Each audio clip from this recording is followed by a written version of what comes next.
Bonjour à tous, j'espère que vous allez bien. On se retrouve aujourd'hui pour un petit tuto, voire même plutôt une présentation, vous allez comprendre rapidement, d'une fonctionnalité ultra pratique pour les applications Dart et Flutter, c'est-à-dire la possibilité d'aller télécharger du code ou de le prendre sur le gestionnaire de fichiers s'il est en local, et de l'exécuter soit dans une application Dart, soit dans une application Flutter.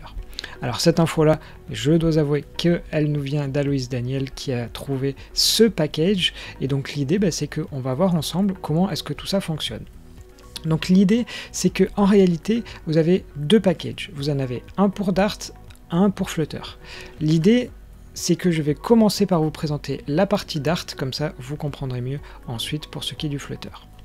Donc là on va imaginer ici, vous voyez j'ai une classe, et là je dis, je me crée un objet et j'affiche le first name. Donc rien de très compliqué. Donc là vous voyez, si j'exécute mon appli, il y a bien mon prénom qui s'affiche. Ok, donc là maintenant, ce qu'on va vouloir faire, c'est que ce bout de code là, on va l'externaliser pour dire à mon application, eh bien, va télécharger ce code et exécute-le. Donc pour ça, la première chose à faire, c'est qu'il va falloir que je transforme toute mon application en une chaîne de caractères. Donc là, vous voyez ici, en fait, c'est même tout ça. Hop, voilà, j'en fais une chaîne de caractères. Donc je vais l'appeler programme. Et donc je vais mettre, hop, tac, et on met tout à l'intérieur. Voilà. Donc là, j'ai mis mon application dans ce truc-là. Sachant que j'avais pas d'import à faire, sinon il aurait fallu aussi que je mette les imports. Donc là, moi, dans mon application, hop, j'ai plus besoin de ça. Et j'ai plus besoin de ça. Donc là, si je lance mon application, forcément elle fait plus rien, parce que il n'y a qu'une chaîne de caractères. Donc là-dessus, qu'est-ce que je vais faire avec Darteval? Donc l'idée, c'est que je vais appeler une méthode qui s'appelle eval. Ça me demande quelle est la source, donc en fait quel est le texte que je veux appeler, donc ça s'appelle programme. Et là-dedans, j'ai potentiellement plusieurs méthodes et arguments à donner. Donc là, par exemple, la fonction que je vais appeler, elle s'appelle donc main. Et potentiellement, si j'en avais envie, j'aurais eu la possibilité de lui passer des arguments. Mais là, en l'occurrence, je ne vais pas le faire parce que, en tout cas, pas encore. Voilà, donc je vais juste dire, je veux lancer la fonction main. Et je vais exécuter ça. Donc là, vous allez voir que mon application, elle va en fait compiler tout ça et ensuite l'exécuter. C'est pour ça que ça s'appelle eval. On va voir que ensuite il y a d'autres méthodes à disposition, mais juste là pour qu'on voit. Alors ça a planté. Pourquoi est-ce que ça a planté? Oui, on va faire simple. Dans un premier temps, je ne vais pas donner d'argument, ça ira plus vite.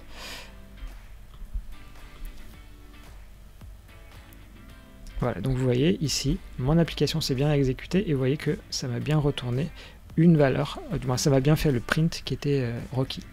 C'est pareil ici, si j'avais changé dans mon main que je veux retourner une valeur, je retourne par exemple 42.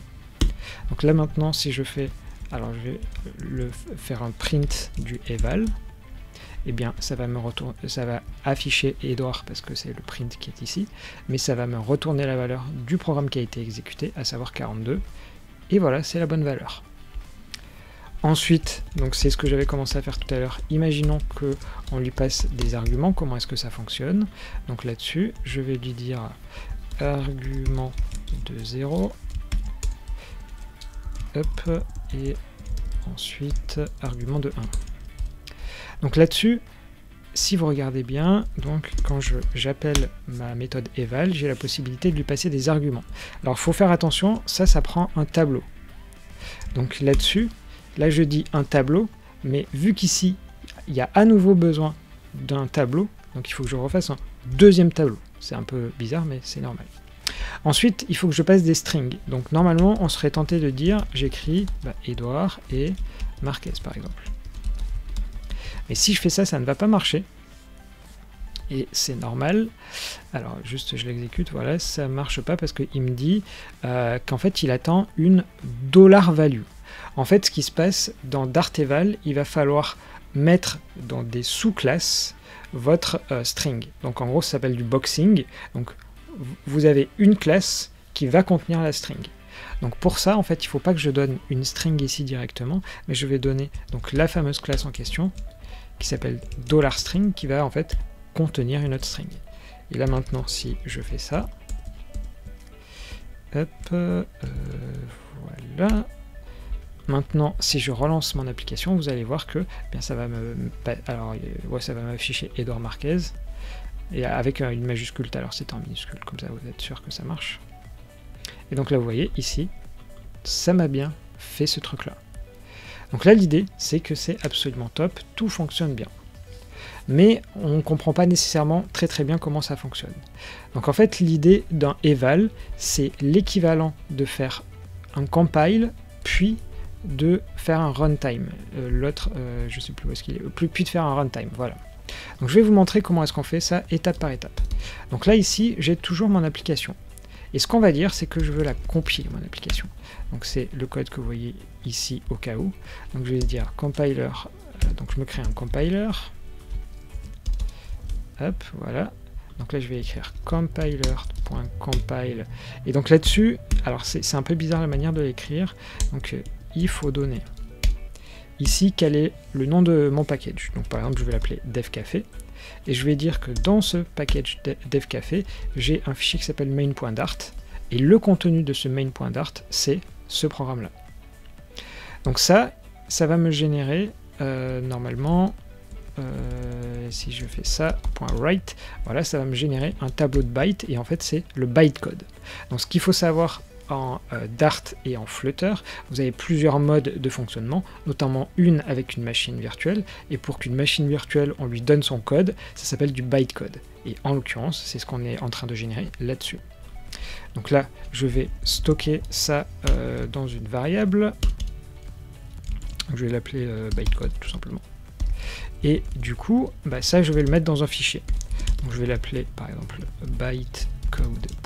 Alors c'est quoi l'extension? EVC, mais en fait l'extension on met ce qu'on veut. Et donc là dedans je vais dire ben, je veux que tu mettes le bytecode que je viens de recevoir juste ici. Donc là mon application elle fait plus rien.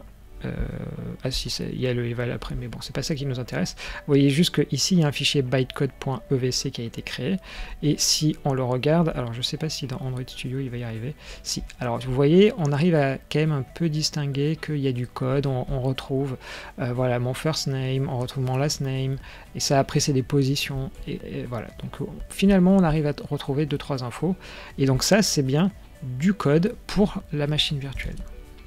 Donc là maintenant, j'ai généré mon code. Ce que je vais vouloir faire, c'est tout simplement aller l'exécuter. Donc pour ça, donc, voilà, je vais enlever ce code-là, comme ça, hop, et pareil ici. Et donc cette fois-ci, je vais appeler le runtime. Voilà, runtime. Donc ici, j'ai un runtime, et vous voyez, il a besoin du bytecode.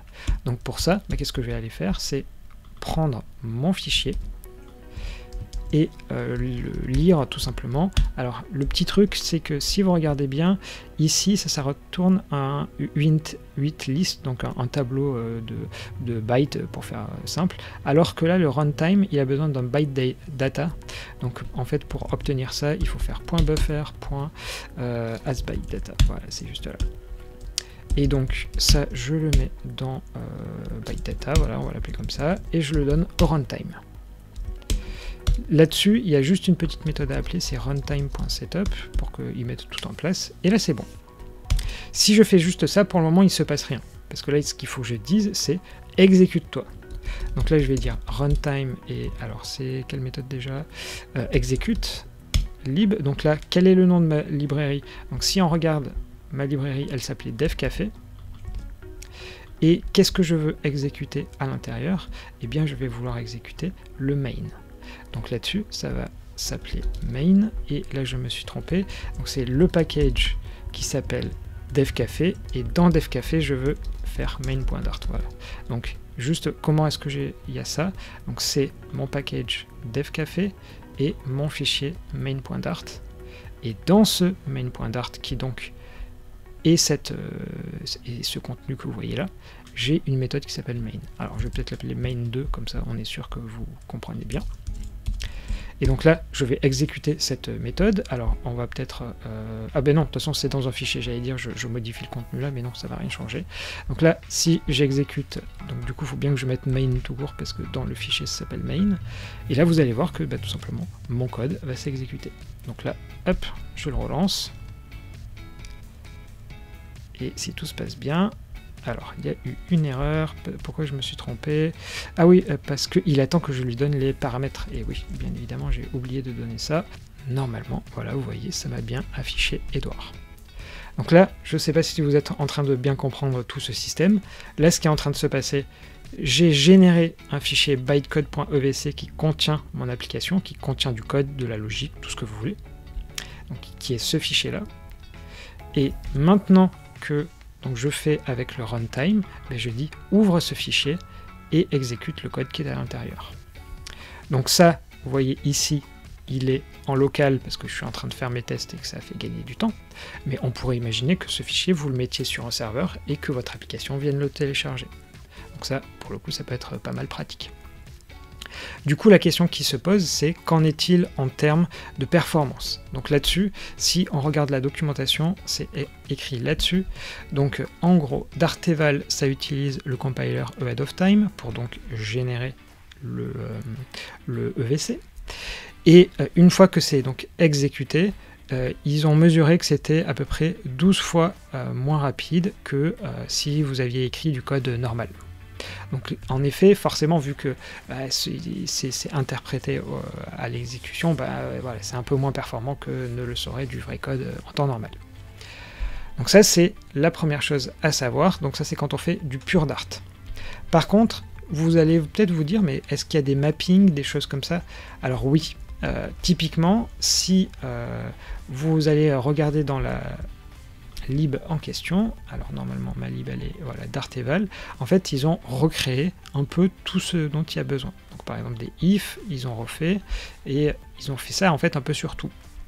Mais parfois ça se peut qu'il manque des éléments. Et donc typiquement quand on va regarder dans la documentation, pardon, pas dans la documentation, le GitHub, vous allez voir que dans les issues, par exemple il manque les itérables, ça n'a pas été implémenté. Pourquoi? Parce qu'en fait il faut que quand dans ce EVC on dit itérable, il faut que de l'autre côté, il crée l'objet Dart itérable. Et en fait, ce mapping, c'est tout ce qui est fait dans cette bibliothèque. Sauf que il en manque, et typiquement, voilà, il n'y a pas les for each, il manque voilà, tout un tas de trucs. Mais en réalité, à créer, c'est tout simple, c'est juste dire, quand tu as la chaîne de caractères qui s'appelle itérable, de l'autre côté, tu crées cet objet-là Dart. Donc en fait, ce mapping va extrêmement vite. C'est juste que voilà, ça, c'est à faire en fait. Donc et vous voyez, il y a des pull requests, je crois, pour implémenter. Donc là-dessus, vraiment, je vous incite à aller le faire parce que tout simplement, ça permettra de faire gagner du temps et ça permettra aux autres d'avoir des fonctionnalités en plus. Donc ça, c'est pour la version Dart. Donc si je vous rappelle, on a compiler et runtime. Ou sinon, vous pouvez prendre ce que je vous ai montré au début, qui est eval. Et en fait, eval, il fait les deux à la fois. C'est juste qu'il vous le cache, en fait. Et eval, en fait, c'est plus en fait, pour quand vous testez, tout simplement. Donc ça, c'était pour la partie en Dart. Et il existe la même chose en Flutter. Et donc, ça s'appelle Flutter Eval cette fois. Sauf que là, la différence, c'est que vous allez utiliser des widgets, alors qu'en Dart, c'était des méthodes classiques. Et pareil, va s'appliquer certaines limites. Donc là, ici, vous avez la liste de ce qui est supporté. Donc vous voyez, il y a un certain nombre d'éléments. Donc voilà, moi typiquement hier j'ai vu qu'il y avait un petit bug, j'ai fait une pull request et elle a été validée quasiment aussi sec. Donc pour le coup c'est un truc assez sympa. Alors si on regarde le code, cette fois-ci vous allez voir qu'on utilise un widget qui s'appelle evalWidget, qui est donc l'équivalent de la méthode eval. Donc là-dessus c'est comme d'habitude, on donne un package devcafé main.dart. Sauf que cette fois-ci, on va appeler des classes, parce que c'est des widgets. Donc là-dessus, je vais dire main app en lui passant ici une string en paramètre. Donc ici, j'ai tout un truc. Donc là, on verra tout à l'heure est-ce que ça correspond bien. Ensuite, je lui dis où est-ce que je veux stocker le fameux fichier EVC. Quelle bibliothèque je veux lancer, donc devcafé main.dart. Et la classe qui s'appelle myapp que je veux lancer. Et là-dedans, je lui dis que je lui passe en paramètre Hello World. Alors même, on va changer, on va mettre Dev Café, comme ça vous voyez bien que c'est pris en compte. Donc là-dessus, on va tout simplement, alors est-ce que c'est pris en compte? Je sais plus d'ailleurs. On va vérifier, this.name, voilà, on va changer ici le nom de l'appli, on va l'appeler name. Voilà, donc là je relance mon application. Alors ce qui, pour info, voilà, quand on relance très souvent ça plante, donc en fait il faut bien faire un hot restart, et dans ce cas là ça va bien marcher. Et donc vous voyez, ça a bien été pris en compte. Alors pourquoi? Ah oui, parce que je me suis trompé. C'est ici, si par exemple dans le name de la barre, il devrait y avoir écrit Dev Café maintenant, voilà, ça marche bien. Et donc ça m'a copié bien comme je le voulais mon state full widget. Donc là normalement c'est un compteur en l'occurrence, donc si j'incrémente, vous voyez, ça marche très très bien. Pareil, si j'aurais pu changer les couleurs, les choses comme ça, tout fonctionne super bien. Donc comme tout à l'heure, on va regarder en vitesse comment fonctionne la partie, hop, voilà, ici, la partie compile puis la partie runtime. Donc pour ce qui est du compile, il faut rajouter cette petite méthode en plus, mais sinon c'est exactement la même chose. Donc là je viens de copier-coller le fichier. Si vous regardez bien, donc là ils ont un tout petit peu dans l'exemple changé le contenu du widget. Donc là ça va être homepage à appeler. Alors ici je vais remplacer dev café main dart, voilà, comme ça ce sera bon. Et c'est donc homepage sans argument à appeler. Donc là-dessus, si on regarde bien, donc je vais appeler dev café homepage et tout va fonctionner. Donc là-dessus, en fait, si vous regardez bien le code qui est affiché ici, en fait, il m'affiche pour moi, au cas où, s'il y a besoin, ce qu'il a écrit ici. Mais à la limite même, non, ce qu'on va faire, on va faire ça. Vous regardez, hop, comme ça, on voit pas le contenu, et je ferai le runtime, comme ça vous êtes sûr qu'on va bien voir le résultat. Donc ça va me générer un fichier qui s'appelle out.evc. Donc là, hop, je relance mon application. Mon application en tant que telle, voilà, elle affiche nada. Et donc vous voyez ici, c'est là où est mon fichier. Comme vous pouvez le voir, il y a bien mon fichier qui est disponible ici. Et donc maintenant, ce qu'on va faire, c'est tout simplement aller le récupérer via la partie runtime. Donc à nouveau, hop, j'enlève tout. Et je mets le nouveau code. Ce nouveau code, qu'est-ce qu'il fait à la place? Donc il va aller chercher mon fichier out.evc, sachant que là je fais un fichier, mais comme je vous ai dit tout à l'heure, hein, vous pouvez tout à fait faire une requête à la place. Et je lui dis exécute-toi. Donc là ici, qu'est-ce qu'il va faire en fait? Il va aller piocher dans le contenu du fichier et exécuter tout ce qu'il faut. Donc là-dessus, il y a juste ça à changer et normalement ça devrait marcher. On va tester. Hop là, vous voyez, mon application fonctionne bien. Donc là-dessus, je pourrais alors revenir à l'état d'avant. Allez, on va changer, on va mettre que je veux du blue à la place. Ça me régénère un nouveau EVC. Je remplace mon appli. Alors il faut que je rechange dev café. Et cette fois-ci, donc ça devrait être en bleu. Alors j'ai oublié ici un import. Et donc là, ça devrait être en bleu maintenant. Et voilà, ça c'est bien fait comme je le veux. Donc voilà, vraiment, Flutter Eval et Dart Eval, c'est deux trucs qui sont très intéressants, mais il faut faire attention, c'est limité en termes de fonctionnalité. Et donc je vais vous donner un très bon exemple là-dessus. Donc par exemple, dans une colonne, vous avez tout un tas d'attributs à disposition. J'en sais rien, par exemple text direction, vertical direction. Ça, je peux vous dire que si vous le mettez dans votre texte, ça sera ignoré.